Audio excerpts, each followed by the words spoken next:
Hoje nós estamos dando início a uma nova série de mensagens aqui na IB Metrô.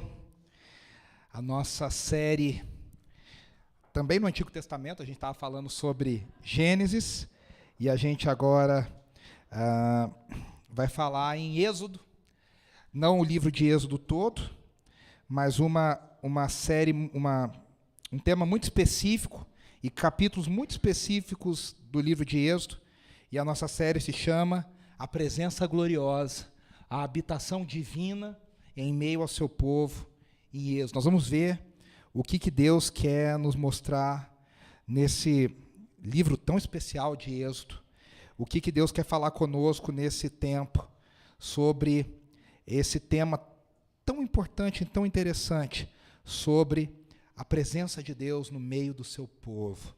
O que significa termos a presença de Deus no meio do povo de Deus? Só estou tentando atualizar aqui, peraí.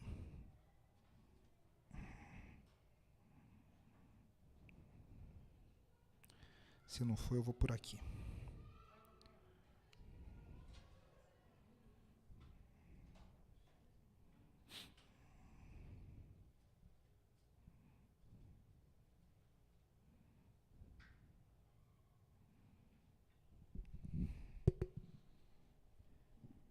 Só um minutinho, gente, que eu...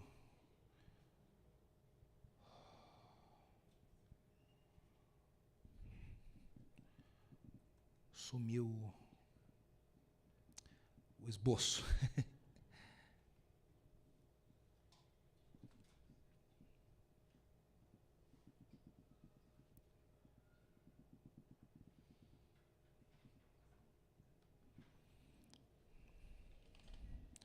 Vou fazer pelo computador e tudo bem, vai dar mais certo.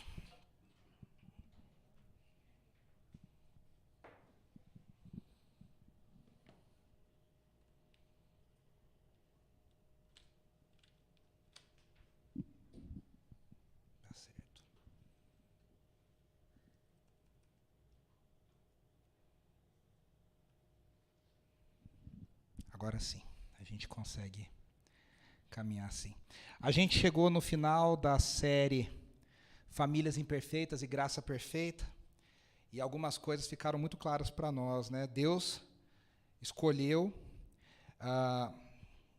Espera aí que eu abri errado, o bolso errado aqui.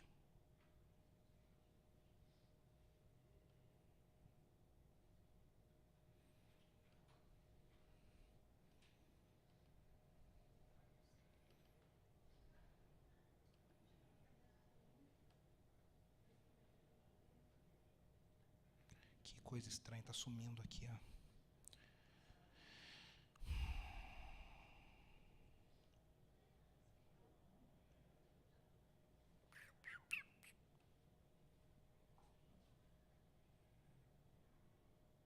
Tecnologia é uma benção até que dá errado, né?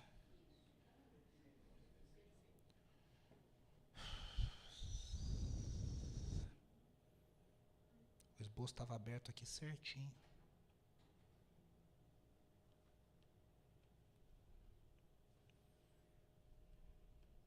O inimigo está furioso.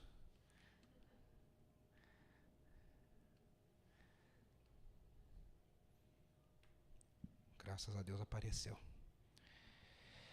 A gente terminou semana passada a série Famílias Imperfeitas e Graça Perfeita, baseada em Gênesis, na família dos patriarcas. E aí, quando a gente olha para Êxodo, o livro de Êxodo é o cumprimento dessas promessas de Gênesis, agora acontecendo na multiplicação da família de Abraão, de Isaac e de Jacó, que se torna um grande povo.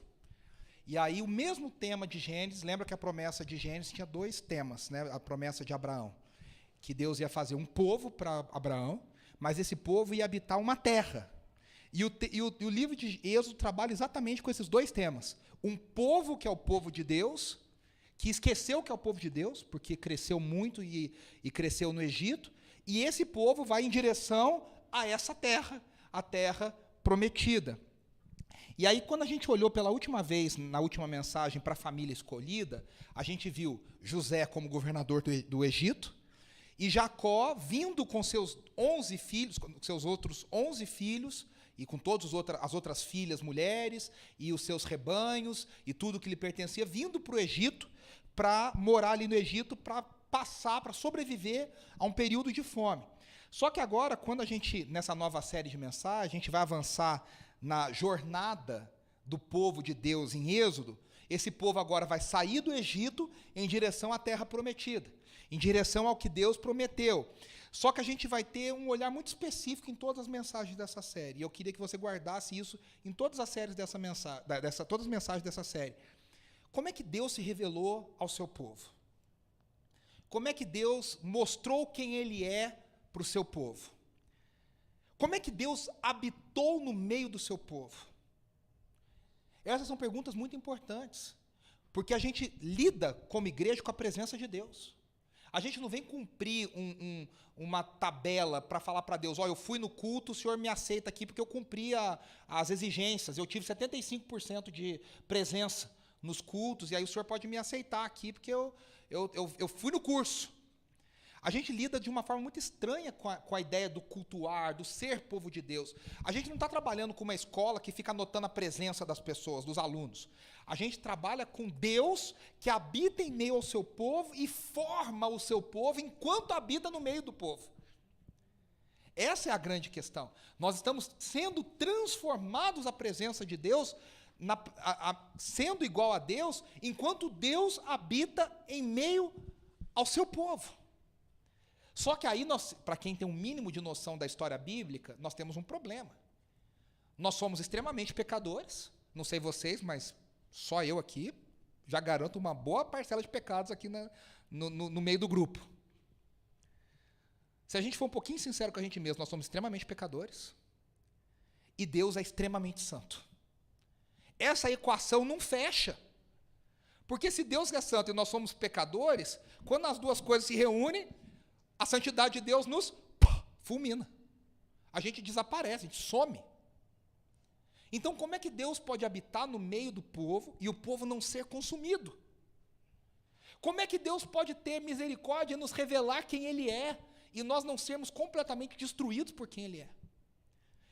Eu trabalho na área de louvor há mais de 20 anos. E há muitos anos atrás a gente cantava uma música assim, até hoje algumas pessoas cantam, né? Eu vejo a glória do Senhor hoje aqui. E bate palminha, aquela musiquinha gostosa. Eu falo, essa música, ela leva a gente ao engano, porque a glória de Deus não é essa coisa gostosa, que a gente bate palma. Toda vez que a glória de Deus é manifestada na Bíblia, as pessoas ficam aterrorizadas. Elas ficam desesperadas, porque elas falam, eu vou morrer.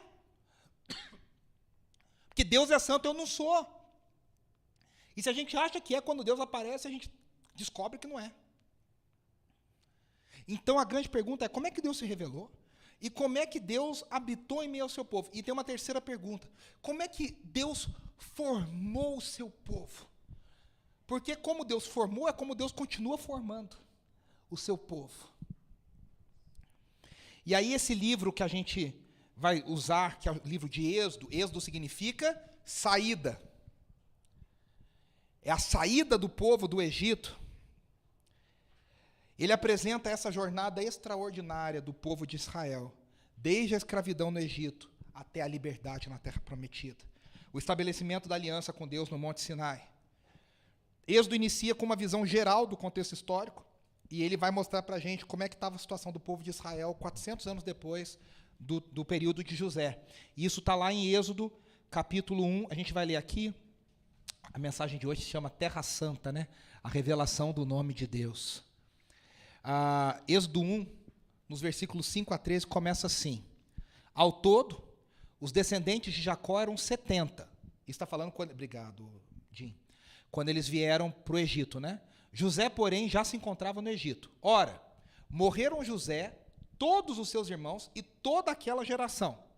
Os israelitas, porém, eram férteis, proliferaram, tornaram-se numerosos. Aqui está falando, a promessa de Abraão foi cumprida. Lembre-se, tudo isso começou com um casal velho que não podia ter filho.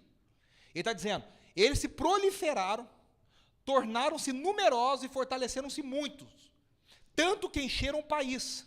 Então subiu ao trono do Egito um novo rei que nada sabia sobre José. Disse ele ao seu povo: vejam, o povo israelita é agora numeroso e mais forte que nós. Temos de agir com astúcia para que não se torne ainda mais numerosos. E no caso de guerra, aliem-se aos nossos inimigos, lutem contra nós e fujam do país. Estabeleceram, pois, sobre eles chefes de trabalhos forçados, escravidão, para os oprimir com tarefas pesadas. E assim os israelitas construíram para Faraó a cidade celeiro de Pitom e Ramsés.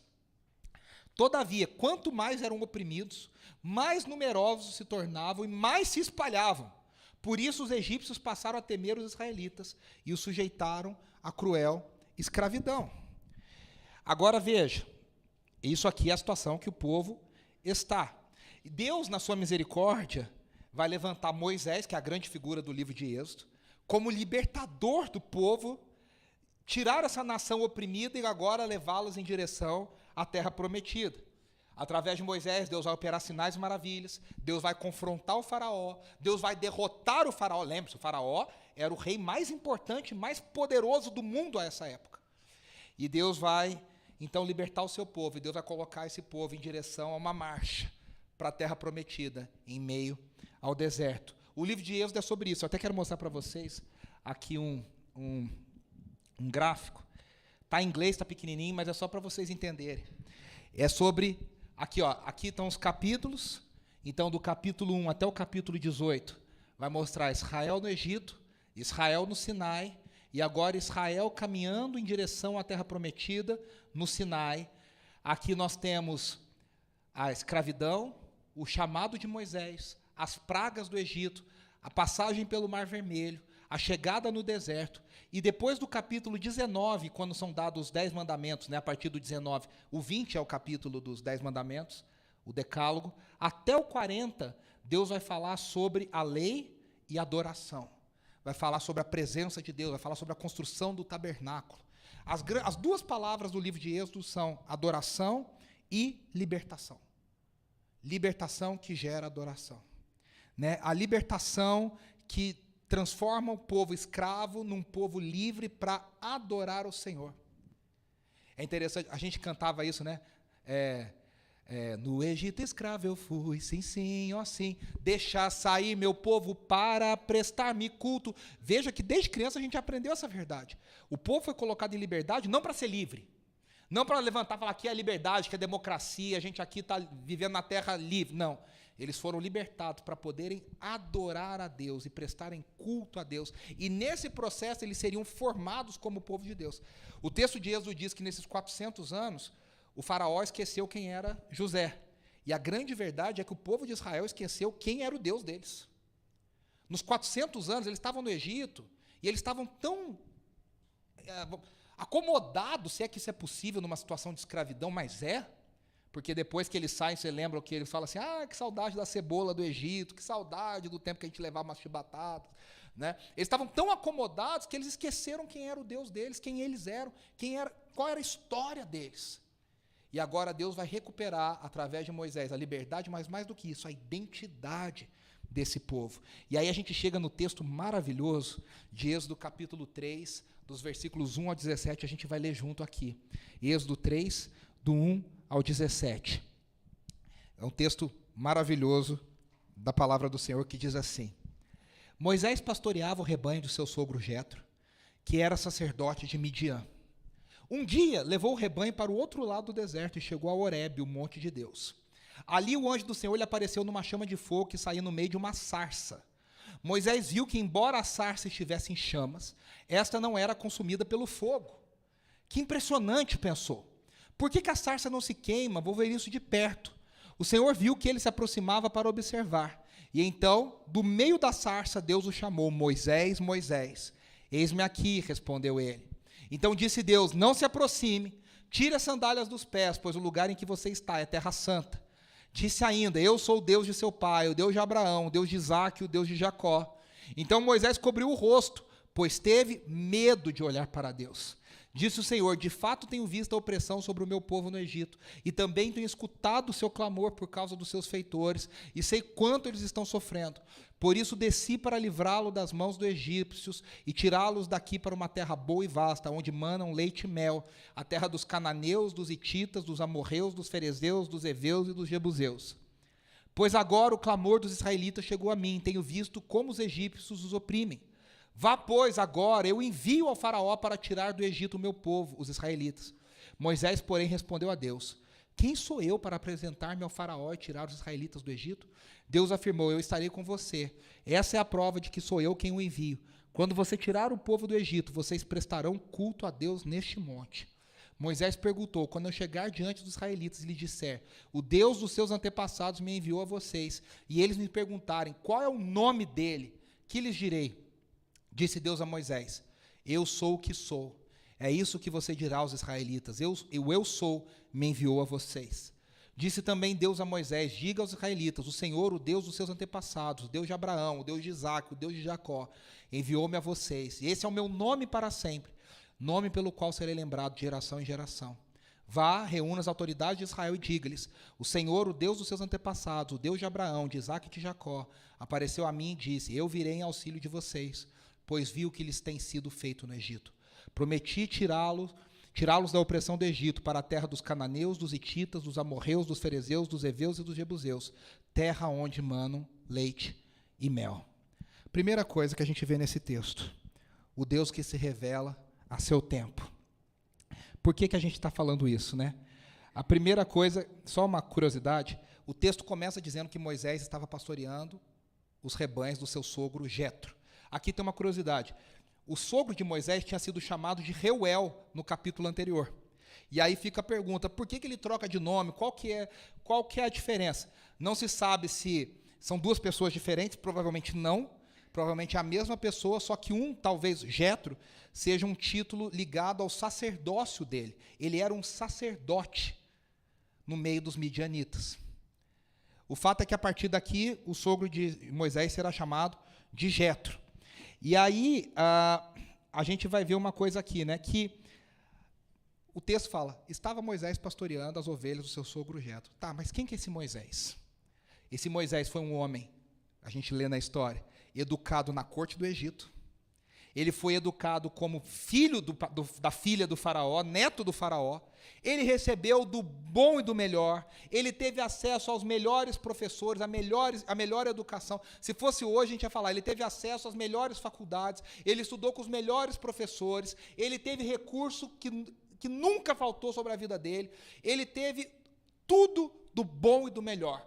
E a Bíblia diz que ele era um homem inteligente. Ou seja, tem gente que tem acesso, mas não tem, né, às vezes, inteligência. Ele, além do acesso, ele tinha inteligência. Ou seja, a combinação perfeita. Ele pôde desenvolver totalmente os potenciais dele. Ele foi preparado para ser um governante da maior potência do mundo. Ele foi preparado para ser a elite da elite da elite, para governar e para mandar e para desmandar. E, de repente, a gente encontra esse homem no meio do deserto, pastoreando ovelhas. Aí você fala: qual que é o problema disso? Nenhum. O problema é que pastorear ovelhas era uma tarefa muito simples. Não exigia educação, não exigia treinamento, não exigia uma habilidade. Era uma tarefa para quem não tinha nenhuma outra habilidade. Vai pastorear ovelhas. Vai pastorear ovelhas. Então está aqui esse homem, com um currículo invejável, formado em Oxford, formado em Harvard, o cara PhD em tudo que você poderia imaginar, os grandes mestres foram professores dele, e agora ele estava, aos 80 anos de idade, pastoreando ovelhas, no meio do deserto, desprezado, esquecido, no meio do nada. E a Bíblia diz que, algo que a gente precisa entender, né, porque o que aconteceu com Moisés que levou ele a estar ali?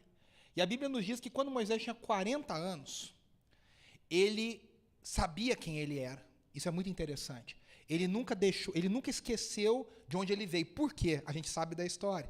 A mãe dele o salvou num plano mirabolante com a ajuda de Deus, e a mãe foi colocada como babá para cuidar do menino durante um tempo. Então a mãe, de origem do povo de Israel, ela ensinou para o menino: olha, você vai ser criado pela filha do faraó, mas você não é um egípcio. Você faz parte da promessa de Deus para Abraão, para Isaque e para Jacó. Você é um hebreu. Você é um hebreu. E Moisés nunca se esqueceu daquilo, mas ele foi criado para ser um príncipe do Egito. Inclusive é o nome do musical que muitos de nós já assistimos várias vezes. E aí, aos 40 anos, a Bíblia diz que Moisés presenciou um egípcio maltratando um hebreu. E ele, de alguma forma, pensou, vou salvar esse hebreu dessa situação humilhante. E a gente sabe o que aconteceu. Ele matou esse egípcio. Ele se atrapalhou e matou esse egípcio. E o pior, ele foi acusado pelo seu próprio povo, que ele estava tentando salvar, e falaram, esse aí é um assassino que tentou salvar a gente, mas matou o egípcio. Eu imagino que esses caras devem ter falado isso para dizer o seguinte, é melhor a gente falar que foi ele, senão vai sobrar para a gente. Né? Então os caras já, foi ele que matou, não foi a gente. E aí o que acontece? Moisés foge da corte do Egito. E ele se torna um fugitivo, um assassino, procurado pelo governo do seu avô de criação. Aquele que tinha um futuro brilhante, de repente se viu sem nada, fugindo pelo meio do deserto. E aí a Bíblia não conta mais nada desses 40 anos. Ela conta 40 anos depois, Moisés. A história de Moisés é dividida em 3 ciclos de 40 anos. Moisés, com 40 anos, mata o egípcio e foge. Moisés, com 80, é chamado por Deus. E Moisés morre aos 120. Então, ele tem 3 ciclos de 40 anos. Agora a gente encontra Moisés, 40 anos depois, casado, estabelecido, mas numa tarefa comum, ordinária. Eu não sei o que passava na cabeça dele. Ele deve ter pensado, em algum momento eu achei que Deus ia fazer isso, que Deus ia fazer aquilo, e eu estava errado. Eu vou ficar fazendo aqui mesmo, vou ficar aqui cumprindo as minhas coisinhas, eu vou ficar do meu jeito. O Tim Keller, que faleceu recentemente, né, um dos grandes pastores, pregadores da nossa época, inclusive, vou fazer um parênteses bem rápido, eu pedi para a editora, na nossa livraria ali atrás, nós temos todos os livros do Tim Keller publicados em português agora na livraria da igreja. Todos os nossos livros, os livros do Tim Keller, estão disponíveis ali na nossa livraria agora para vocês. Ele diz assim, nós nunca teremos utilidade para Deus até descobrirmos por nós mesmos que nós somos inúteis. A gente não tem utilidade para Deus até a gente descobrir que a gente mesmo é inútil. Como dizia o rock brasileiro, inútil, a gente somos inútil.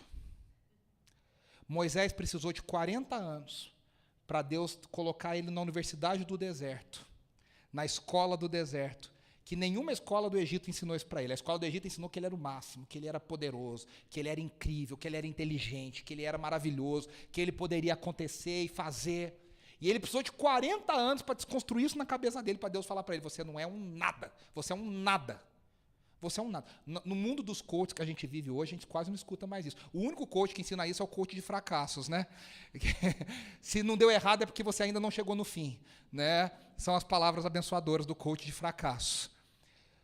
Moisés precisou de 40 anos para descobrir que ele era nada.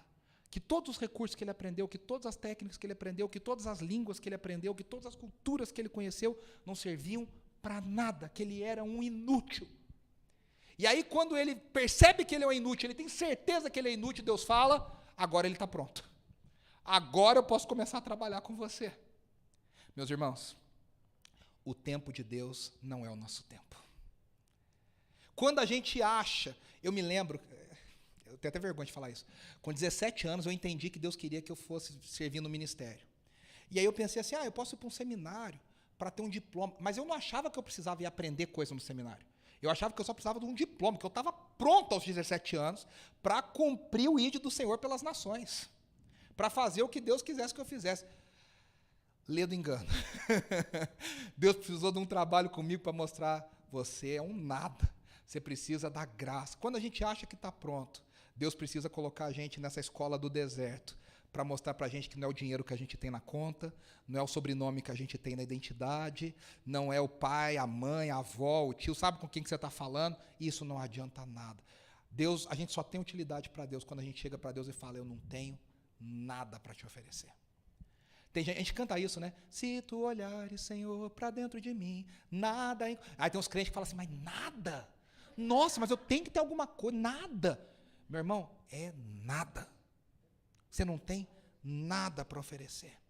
E aí Moisés achou que com 40 anos ele estava na força, ele estava com poder, ele tinha influência, ele falou, agora eu posso ajudar o povo de Israel. Deus falou, não preciso de nada disso, eu vou te colocar no meio do nada e vou fazer você cumprir a minha agenda de libertação. Quando a gente quer oferecer recursos para ajudar a obra de Deus, Deus fala, pode ficar com os teus recursos, porque eu vou fazer a minha obra do meu jeito. O tempo de Deus é o tempo dele.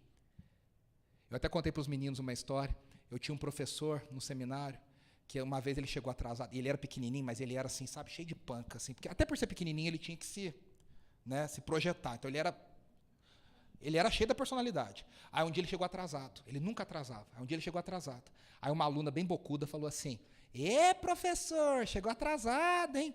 Aí ele foi lá na frente com a cara mais lavada e falou assim, eu não posso atrasar para uma coisa que só começa quando eu chego. Eu nunca estou atrasado. Ele quer dizer, a aula só começa quando eu chego, se eu não chego, não tem aula. O tempo de Deus, Deus nunca chega atrasado.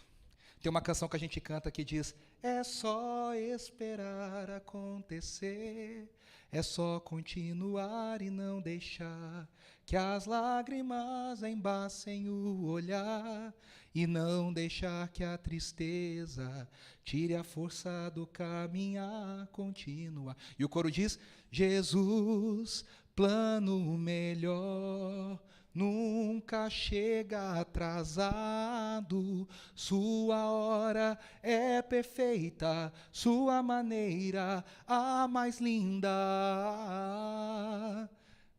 A hora de Jesus é perfeita, a hora de Deus é perfeita. Nos evangelhos a gente tem 2 exemplos, né? Marta fala para Jesus assim, se o Senhor tivesse chegado antes, meu irmão não teria morrido. E Jesus fala, eu cheguei na hora certa. Eu vim no momento certo.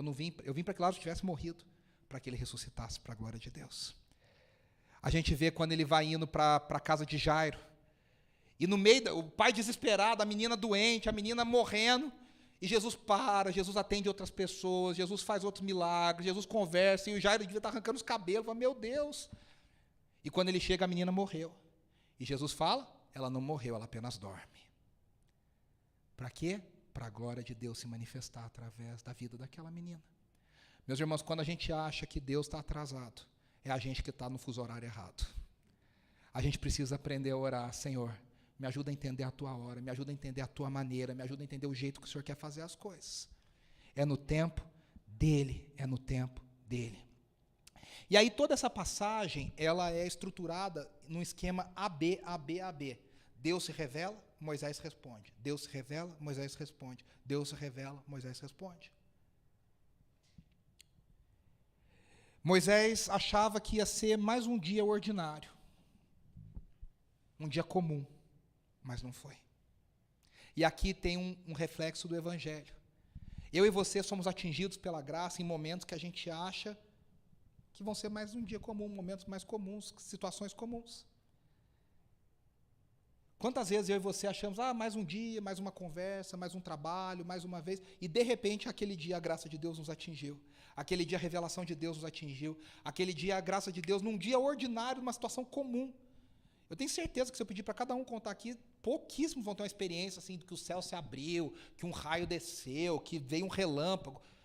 A gente encontrou com Deus e Deus nos encontrou no meio das nossas mazelas comuns, rotinas comuns, na graça comum, num dia ordinário. Um dia nós fomos alcançados pela graça de Deus. Moisés estava lá mais um dia, pastoreando ovelhas, as mesmas ovelhas, o mesmo deserto, como dizia, a mesma praça, o mesmo banco, as mesmas flores, o mesmo jardim, tudo era igual. Mas naquele dia, nada era igual. Naquele dia ele olhou para um arbusto, e aquele arbusto estava pegando fogo. E cá entre nós, isso no deserto é até comum, pela temperatura e pela sequidão, existe combustão espontânea. As vegetações pegam fogo. A grande questão é que aquela vegetação pegava fogo e não se consumia. E aí, primeira coisa que Deus faz, Deus captura a curiosidade de Moisés. Deus pegou pela curiosidade de Moisés. E eu conheço gente que foi alcançada pela graça de Deus pela curiosidade. A pessoa fala assim, mas peraí, que história é? Como é que isso pode acontecer? Peraí, então eu preciso entender isso. E a pessoa vai tentando entender, quando vê a graça de Deus, morde aquela pessoa e ganha aquela pessoa para o Evangelho. Moisés olhou e falou, que história é essa? Como é que aquilo ali está pegando fogo e não está se queimando? E quando ele vai chegando, e ele está no monte, que a Bíblia diz que chama Horebe. Horebe depois é o mesmo lugar que mais tarde vai ser chamado de Sinai. Aí você fala, nossa, então é um lugar sagrado. Não, é um lugar comum. Se torna sagrado porque Deus se revelou ali. Não é o monte que é santo, é Deus que é santo. Aí Moisés está chegando e de repente sai uma voz daquele fogo. Agora tem duas coisas importantes. Primeira coisa, a voz chama Moisés pelo nome. Deus nos conhece. Deus nos vê nos lugares mais escondidos do mundo. Deus sabe onde nós estamos. Se Deus quiser te encontrar, Ele sabe onde te procurar. Não tem lugar escondido demais para a presença de Deus. O salmista já entendeu isso. Se eu subir ao mais alto monte, a sua presença ali está. Se eu descer ao mais profundo abismo, ali o Senhor também está. Moisés, que achou que tivesse escondido, esquecido, abandonado, de repente, no meio daquele fogo, sai uma voz que o chama pelo nome. Deus nos conhece. Deus sabe o nosso nome. Deus nos chama pelo nome. Para Deus a gente não é um número. Para Deus a gente não é um número de membro. Quantos? 100, 200. A gente não é um número de multidão. Para Deus nós somos tratados individualmente pelo nome. Deus nos conhece. Deus sabe. Deus nos ama individualmente. E aí quando Moisés escuta isso, esse arbusto pegando fogo, ele passa a ter uma revelação de Deus. E aí a segunda coisa, o Deus... Opa, peraí que eu estou aqui no esboço aqui, eu estou pulando, está pulando o esboço. O Deus que se revela como fogo. E a grande questão é que a sarça aqui, o arbusto queimando, é uma teofania. O que é uma teofania? Uma manifestação visível de Deus. A Bíblia está cheia de teofanias. E cada uma é cheia de mistérios. A gente não sabe explicar todas. Mas o fato é que Deus estava naquele fogo. Deus estava naquele arbusto, pegando fogo, Deus estava ali. Como é que Deus estava ali é a grande questão. Porque a Bíblia fala que no meio daquele fogo havia um anjo, chamado o anjo do Senhor. Esse o anjo do Senhor parece ser um anjo específico. Como é Gabriel, como é Miguel, e como são outros anjos mencionados na Bíblia. Agora, como esse anjo opera, a gente não sabe muito. A gente sabe, na verdade, bem pouco. A gente sabe uma coisa interessante, que, primeiro, a figura que aparece no fogo é Deus, mas ao mesmo tempo não é o anjo. Perceba que fala, o anjo do Senhor, e de repente fala, e Deus disse. Mas peraí, mas é Deus ou é o anjo? As duas coisas. Esse é o grande mistério. E naquele momento, aquela sarça foi o templo mais especial da terra. O lugar onde a presença de Deus estava, tocando a terra. Deus não estava num palácio, Deus não estava num grande templo, Deus estava numa árvore, num arbusto. Era onde a presença de Deus estava tocando a terra. Agora, o Keller continua, ele diz assim, o mistério parece ser a sarça que se queima, mas não se consome. Mas, na verdade, o mistério é outro. Por toda a Bíblia, a presença de Deus é fatal para seres humanos. O verdadeiro mistério é, por que Moisés está na presença de Deus e não é consumido? Como Deus pode se aproximar e não sermos consumidos? O Tim Keller está dizendo, o grande mistério não é a sarça que pega fogo e não se queima. É por que Moisés está na presença de Deus e não morreu. E aí ele diz que, para ele entende que a resposta é o anjo. A forma de Deus se aproximar do seu povo e não matar o seu povo é colocar o anjo como intermediador dessa presença. Então o anjo se coloca, é Deus falando, mas não é Deus. Aí o povo não morreria, aí Moisés não é queimado. É uma forma de Deus habitar no meio do seu povo por graça e por misericórdia e não matar o seu povo. E aí Deus se revela para Moisés como fogo. Veja, por que como fogo? A gente canta aquela música, né, de vigília. Espírito, Espírito que desce como fogo. Eu tenho uma crise com essa música começa dizendo, eu navegarei no oceano do Espírito. Aí quando canta no coro, Espírito, Espírito, que você pensa, quem tem o oceano vai descer como água. Não, mas ele desce na música como fogo. Mas por que Deus se revela como fogo? O fogo mexe com todos os nossos sentidos. Todos os nossos sentidos. O fogo, a gente vê o brilho, a gente ouve o barulho do fogo, aquele estalar do fogo, a gente sente cheiro de queimado, sente o cheiro do fogo, sente o cheiro do defumado, e a gente sente o calor do fogo. Então o fogo, ele proporciona uma experiência completa para os nossos sentidos. Essa é a primeira coisa.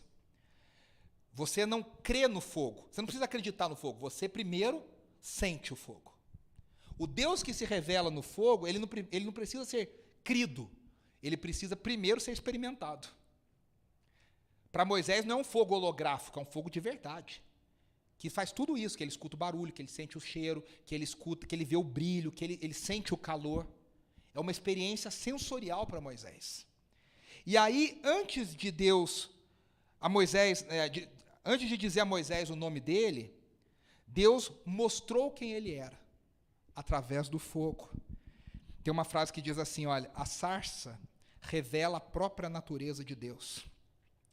O próprio Moisés escreveria assim em Deuteronômio 4, 24, porque o Senhor teu Deus é fogo que consome. Tiago repete esse versículo, o teu Deus é fogo consumidor. Esse sinal milagroso da sarça apontava para o poder de Deus que domina sobre a criação. O Deus que é capaz de queimar sem destruir. O Deus que é capaz de aparecer onde Ele quer, quando Ele quer, do jeito que Ele quer. O Senhor da criação. Para Moisés a pergunta é, quem mais além de Deus tem poder para queimar sem consumir? Quem mais tem poder de fazer isso? E esse fogo também aponta para a glória de Deus. Várias vezes o texto bíblico menciona fogo na presença de Deus. Eu vou ler aqui 2 textos, olha. Daniel 7, do 9 ao 10, diz assim, o profeta Daniel diz assim, enquanto eu olhava, foram postos tronos e um ancião se assentou. A sua veste era branca como a neve, o cabelo da cabeça como a lã pura. Seu trono era chamas de fogo, com rodas de fogo ardente. Um rio de fogo saía, fluindo de diante dele. Milhares e milhares o serviam, milhões e milhões estavam diante dele. Ezequiel 1, do 26 ao 28, o profeta Ezequiel diz assim, por cima do firmamento que estava sobre as suas cabeças, havia algo parecido como um trono, que parecia de safira. Sob essa espécie de trono havia uma figura semelhante à de um ser humano. Então notei que do que parecia ser a sua cintura para cima, ele parecia brilhar como metal reluzente, como se estivesse em chamas. Ele está descrevendo o próprio Deus em chamas. Do que parecia ser a sua cintura para baixo, eu vi algo como fogo e uma luz brilhante o cercava. O que parecia ser um arco-íris ao redor dele era, na verdade, a glória do Senhor. Quando vi isso, caí com o rosto em terra e ouvi a voz daquele que falava. Então, o Deus que nunca chega atrasado, o Deus que revela seu tempo, o Deus que se revela como fogo, é o mesmo Deus que nos conhece e, mesmo assim, quer nos usar. Veja, Moisés não precisou falar para Deus quem ele era. Deus já o conhecia. A gente canta uma canção aqui que diz assim, né? Deus sabe o que vai dentro da alma. Deus ouve oração suplicante. Deus sabe todas as coisas sobre nós. Moisés, antes de se apresentar, Deus já chamou ele pelo nome. Tem gente que, quando vai orar pela primeira vez, a pessoa que não sabe orar, é muito legal isso, né? A pessoa se apresenta para Deus. Eu já vi vários testemunhos das pessoas contando. Primeira oração na vida. Senhor, aqui é o fulano, eu moro na rua tal. Eu conheço uma pessoa que falou até o endereço para Deus. Eu sou aquela pessoa, achou que é o Papai Noel, né? Eu moro na rua tal, eu sou filho da fulana. Meus irmãos, Deus nos conhece. Deus conhece o nosso nome, Ele sabe quem somos. E aí, aqui na sarça, Deus revela para Moisés a santidade dele, de uma forma que ele nunca tinha feito nem para Abraão, nem para Isaac, nem para Jacó. E aí, quando Deus revela a sua santidade, Moisés precisa tirar a sandália dos seus pés. Deus diz para ele, tira a sandália dos seus pés, porque o lugar que você pisa é santo. Aquele lugar, quando Deus saiu, deixou de ser santo. Ele só foi santo enquanto a presença de Deus estava ali, porque a santidade pertence a Deus. Por que Moisés tira as sandálias? Isso mostra respeito e humildade. Deus está falando para ele uma coisa meio ambígua, né? Ele fala, aproxime-se, mas tenha cuidado ao se aproximar. Isso é uma coisa que a gente precisa entender. A gente vive na dispensação da graça. Muita gente acha que é festa no AP. Pode fazer qualquer coisa que Deus aceita. Vem de qualquer jeito que Deus aceita. Cultua de qualquer jeito que Deus aceita. Adora de qualquer jeito que Deus aceita. Peca bastante, vai lá porque Deus aceita. E a mensagem continua a mesma. Na presença de Deus, Deus quer que a gente se aproxime. Mas a gente precisa se aproximar com cuidado, com reverência, porque Ele é um Deus santo. Moisés desejou ver a glória de Deus, e foi um tema que isso foi repetido várias e várias vezes no livro de Êxodo, e a gente vai falar isso nas mensagens. Mas no momento que ele percebeu que ele estava na presença de Deus, ele percebeu que ele era um homem pecador. Aqui fica uma lição para nós. Se a gente está se achando santo demais, é porque a gente está experimentando a presença de Deus de menos. Toda vez que a gente vive e experimenta a presença de Deus, a gente não tem tempo de pensar que a gente é bonzinho, que a gente é bacana. A gente não tem tempo nem de olhar para o pecado do outro, a gente está preocupado com o nosso pecado. E ele responde do mesmo jeito que muitas outras pessoas ao longo da Bíblia vão responder, né? Quando a presença de Deus se revela. Ele responde, eis-me aqui. Abraão, quando Deus o chamou para oferecer seu filho Isaque, e aí na hora que ele está quase matando o filho, a voz diz, Abraão, e Abraão diz, eis-me aqui. Quando Isaías, o profeta, teve a visão de Deus, Deus diz, a quem enviarei, quem há de ir por nós? E Isaías responde, eis-me aqui, envia-me a mim. Quando Samuel ouve Deus chamando, por várias vezes no meio da noite, o profeta, o sacerdote Eli diz para ele, diga a ele, eis-me aqui, Senhor, fala que o teu servo ouve. Samuel diz, fala, Senhor, eis-me aqui, porque o teu servo ouve. O Deus que se revela a Moisés, agora vai dizer uma coisa, e preste atenção. Para aquele povo, Deus poderia estar muito longe. O povo estava 400 anos sofrendo. 400 anos sofrendo.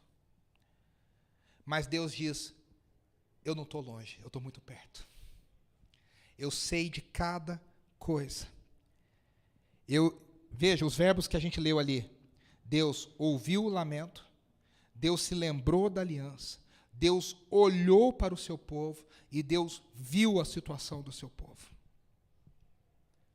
Deus conhece o nosso sofrimento. Deus sabe o que nós estamos passando. Deus se movimenta para entender a nossa situação. Da mesma forma que Ele ouviu o lamento de Israel e libertou Israel da escravidão, Ele também se lembrou de nós e Ele desceu até nós em Jesus. Ele se encarnou. Ele viu o sofrimento. O povo de Israel falava, está demorando, o Messias não vem, mas Deus estava no seu tempo certo, no momento certo, na hora certa. Deus também viu o sofrimento do seu povo e Deus desceu até nós. Eu quero ler aqui uma coisa que eu escrevi assim, veja a cena, Moisés estava no deserto, descalço diante de uma sarça ardente, curvando-se temeroso na presença de um Deus santo. Ele havia levado seus rebanhos até Horebe, a montanha de Deus. Lá ele se deparou com essa visão estranha, um arbusto que queimava sem fogo, sem que o fogo o chamuscasse. Quando se aproximou para ver o que era aquilo, Moisés teve um encontro pessoal com a glória do Deus eterno. Ele ouviu a voz de Deus que saía do arbusto e se dirigia a ele, explicando que ele havia visto o sofrimento do seu povo de Israel e que havia ouvido o clamor por libertação. O Deus da sarça ardente disse a Moisés que ele se lembrou da sua aliança com Abraão. E agora ele estava descendo para salvar o seu povo. Mas aqui a gente já está caminhando para o final. A grande surpresa do texto. Tudo que Deus quer fazer, Deus fala para Moisés, então, eu vou fazer tudo isso através de você. Aí Moisés caiu para trás. Ele falou, Deus, estava lindo até aqui. O fogo, a voz, o plano, tudo. Aí Deus falou, então, mas agora eu vou fazer isso através de você. Aí Moisés desesperou. Aí ele começa a falar, puxa, que loucura é essa? Veja, eu não sei porquê, mas Deus escolheu usar você e eu para cumprir os seus planos. Gente falha, gente que desiste, gente que peca, gente que um dia quer uma coisa, no outro dia quer outra. Aí Moisés deve ter pensado, Senhor, o senhor não sabe o que o senhor está falando, eu já tentei salvar o povo, e eu matei um egípcio. Eu já tentei fazer isso. Às vezes Deus nos chamou para alguma coisa, a gente já tentou fazer alguma coisa, e a gente fala para Deus, Deus, eu já tentei, mas deu errado. Eu já tentei fazer isso que o senhor me pediu, mas eu não consegui. E Deus fala, então, mas aqui que eu usei cada momento da vida para te preparar, para te trazer até aqui. Para Moisés, ele pode ter dito assim, Moisés, eu precisava desses 40 anos no deserto para você aprender e ser quem eu queria que você fosse. A gente fala para Deus, Deus, eu já não sou jovem mais. Puxa, eu podia ter, né, o senhor podia me usar quando eu tinha 17, 18 anos. E Deus fala, então, mas com 17, 18 anos você não estava pronto para ser usado. Eu preciso de você com 40, com 50, com 60, com 70. Porque Deus vai trabalhando nas circunstâncias para nos formar quem Ele quer para ser usado por Ele. E aí Moisés faz duas perguntas para Deus. Ele pergunta, quem sou eu e quem é o Senhor? São duas perguntas muito genuínas e muito importantes. Quem sou eu e quem é o Senhor? E aí é interessante que Deus poderia falar para Moisés, Moisés, você é o cara certo. Você foi treinado na corte de Faraó, você é inteligente, você é bonito, você fala bem, você é isso. Mas Deus não tenta nem falar nada, Deus fala, você tem razão, você não é nada. Eu que vou fazer através de você. Deus não argumenta com a gente para encher o nosso ego. Deus fala, deixa o teu ego bem vaziozinho, que aí eu vou te usar. Tem até uma frase aqui que eu gostei muito, diz assim, se Deus tivesse mostrado a Moisés que ele era perfeitamente qualificado para o chamado, isso teria incentivado Moisés a confiar nos seus dons e não no seu Deus. Deus nos usa quando a gente tem certeza que tudo que a gente faz não é pela gente, é graça de Deus, é poder de Deus, é o recurso de Deus. Se a gente fica na dúvida, fala, talvez tenha sido. Não. Deus vai colocar a gente numa situação que a gente vai ter certeza que é só Ele. E aí Moisés diz, eu não posso fazer isso. E Deus responde, você tem razão, eu vou fazer. Preste atenção numa coisa. O chamado para o serviço de Deus sempre vem acompanhado da promessa da presença de Deus. Vou falar de novo. Deus nos chama para servir, mas Ele faz uma promessa de que Ele sempre vai estar conosco.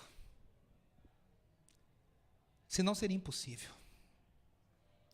Deus nos dá a única coisa indispensável, a presença dEle. Deus fala, eu preciso de você para isso. Você fala, Deus, é impossível. Ele fala, é mesmo, mas eu vou estar contigo. Ah, eu quero que você faça. Deus, eu não sei fazer, não sabe mesmo, mas eu vou estar contigo. Por isso que a promessa de Jesus para os seus discípulos foi, eu estarei convosco todos os dias. Tinha uma canção que a gente cantava num coral que dizia assim, meu Deus não disse que a cruz seria leve. Ele nunca falou que seria fácil. Ele só falou que Ele sempre vai estar conosco. O chamado de Deus é sempre precedido da promessa da presença de Deus. E aí Deus responde dizendo que estaria com Moisés. E Ele diz assim, quando vocês voltarem a esse monte, vai ser para adorar-me. Vai ser para vocês adorarem ao Senhor que vocês vão passar a conhecer. E aí a gente vai falar nas próximas séries, nas próximas mensagens. A identidade do povo de Israel está fundamentada na adoração. Na adoração. E aí eu quero falar o último ponto para a gente encerrar. O Deus que revela o seu nome. E aqui, preste atenção que a gente está encerrando. Quando Moisés encontrou Deus na sarça ardente, ele não estava obtendo novas informações sobre Deus. Ele não estava com um formulário falando, tá, seu nome, RG, CPF, vai falando de Deus. Tem gente que lida com a presença de Deus como se a gente estivesse preenchendo um formulário. Como se a gente estivesse fazendo uma prova. Sabe aquelas provas abençoadas? Que o professor põe assim, fulano de tal nasceu em... Aí você tem que preencher exatamente o espaço em branco. Você fala, meu Deus, não sei, eu sei tanta coisa, mas isso eu não sei. Moisés não estava preenchendo uma prova com Deus, lá com os espaços em branco, ele preenche o parênteses, ele não estava fazendo isso. Ele estava encontrando com o próprio Deus. E aí, veja, a sarça também aponta para a natureza de Deus. O que fogo precisa? Vamos ver se vocês são. O que fogo precisa para queimar? Combustível. Oxigênio, ou algo para pegar. Ontem a gente estava lá lutando com a churrasqueira, né, tia? Porque precisa do carvão para pegar fogo. Senão não pega fogo no nada. Só que, veja, aquele fogo não tinha combustível, porque não estava queimando a sarça, não estava queimando o arbusto. Deus está dizendo para Moisés, sem dizer, antes de dizer, eu sou o fogo que queima, sem precisar de algo que me faça queimar. Eu queimo porque eu sempre vou queimar e sempre queimarei, porque eu sempre vou existir. Eu sou o fogo que queimo sem combustível. Eu sou a causa que existe sem uma causa primária. Eu existo antes de todas as outras coisas, porque eu sou o fogo que está sempre queimando. Sem oxigênio, sem graveto, sem carvão, sem gasolina, sem querosene, eu estou sempre queimando. E aí o nome de Deus diz literalmente isso. Eu sou o que sou. Literalmente significa isso. O eu sou o que sou significa aquele que existe em si mesmo te enviou. Aquele que existe sem nenhuma outra causa. Essa é a essência de Deus, aquele que existe em si mesmo, aquele que colocou todas as outras coisas para existir, aquele que sempre existe, sempre existirá e nunca acabará, não tem começo e não tem fim, ele sempre é. Tanto que o nome eu sou está ligado ao ser, ao verbo ser e ao verbo da respiração. Deus simplesmente é a causa primária de todo o universo. Ele está dizendo isso, a minha glória jamais diminui, a minha beleza jamais desvanece, o meu fogo sempre brilha. Gregório de Nissa, um dos pais da igreja, escreve assim: o que Moisés viu na sarça ardente foi nada menos do que a essência e a causa transcendente do universo, da qual tudo depende, na qual tudo subsiste. O eu sou. Veja que Deus se revela como verbo e não como substantivo. Qual que é o seu nome? Deus não dá um substantivo, Deus dá um verbo. Para dizer, eu estou sempre agindo, eu estou sempre trabalhando, eu estou sempre acontecendo. Usando um gerúndio aqui, né, um gerundismo, ele está sempre acontecendo, ele está sempre atuando, ele está sempre existindo. Deus está sempre trabalhando. Deus está sempre existindo. E o fato de Deus existir é a nossa grande esperança, o nosso grande fundamento. A gente conclui que ao descobrir o verdadeiro nome de Deus, Moisés encontrou uma poderosa ajuda. Ele pôde retornar ao Egito e dizer, o eu sou me enviou. E a partir desse momento a história do Êxodo narra como Deus cumpre o seu nome. E eu quero encerrar aqui. Gente, só fecha aí para a gente encerrar, só fecha rapidinho, a gente está encerrando. Conhecer o nome de Deus é uma grande ajuda para nós também. Conhecer quem Deus é uma grande ajuda para nós também. A diferença é que o Deus de Moisés também nos revelou um outro nome. E o nome dele é Jesus Cristo, o Senhor dos Senhores, o Rei da Glória, o Leão da tribo de Judá. A gente, além do eu sou, a gente conhece o nome dele, Jesus. Deus salva. O maravilhoso conselheiro, o Deus forte, o Pai da eternidade, o príncipe da paz. Que a gente descanse na revelação de quem Deus é, que a gente adore na revelação desse nome e que a gente entenda que o dom mais precioso é a presença de Deus em nós. Você pode fechar os seus olhos para a gente orar? Senhor, nós te agradecemos pela tua revelação, porque um dia o Senhor se revelou a Moisés, naquele deserto, naquela sarça. Obrigado porque o Senhor um dia se revelou a nós também, talvez uma circunstância comum, num dia comum, e os nossos olhos se abriram para quem o Senhor é. Obrigado porque o Senhor chamou Moisés pelo nome, e o Senhor nos chama pelo nome. Obrigado porque o Senhor prometeu a Moisés que a sua presença estaria com ele, a sua presença também está conosco. Obrigado porque o Senhor é um Deus que se revela o seu nome para nós. E o Senhor tem se revelado ao longo da história, o Senhor se revelou plenamente em Jesus Cristo. Como diz Hebreus, Deus falou muitas vezes no passado, mas Deus agora nos falou plenamente através do Filho. Obrigado por isso. Que a gente viva debaixo dessa revelação, que a gente viva ansiando pela tua presença, que a gente viva com a expectativa de te encontrar, que a gente viva com a certeza de que Aonde a tua presença está, esse lugar é santo. E nós devemos nos aproximar, sim, mas devemos nos aproximar com reverência e santidade, para te servir cada dia, em cada momento. Essa é a nossa oração, no nome de Jesus. Amém, amém e amém. Queridos, Deus nos abençoe. Uma semana cheia da graça do Senhor Jesus sobre a sua vida.